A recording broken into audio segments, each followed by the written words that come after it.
Praise the lord. 1 కొరింథీ పత్రిక 3:17 ఇలా రాసింది, మీరు దేవుని ఆలయమున్నారు కనుక దానిని పాడు చేయకండి, పాడు చేస్తే నేను వారిని పాడు చేస్తానని దేవుడు అన్నాడు.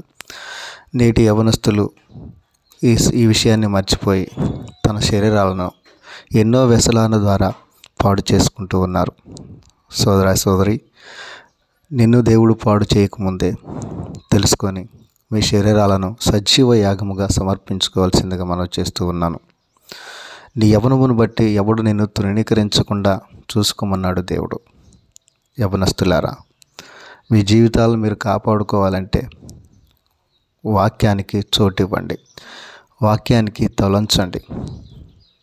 క్రైస్తవులు అని చెప్పుకుంటూ లోకానుసారంగా జీవిస్తే ప్రమాదము కనుక ఒక్కసారి గమనించి, దేవునికి మహిమ తేకపోయినా పర్వాలేదు, కానీ దేవునికి అవమానాన్ని తీసుకురాకండి. దేవుడు నిన్ను ఘనపరచాలని, దేవుడు నిన్ను హెచ్చించాలని, దేవుడు నిన్ను దీవించాలని దేవుడు నిన్ను ఏర్పాటు చేసుకున్నాడు. చూస్తూ అగాధాలు తీసుకొని జీవితాలు పతనం చేసుకోకండి.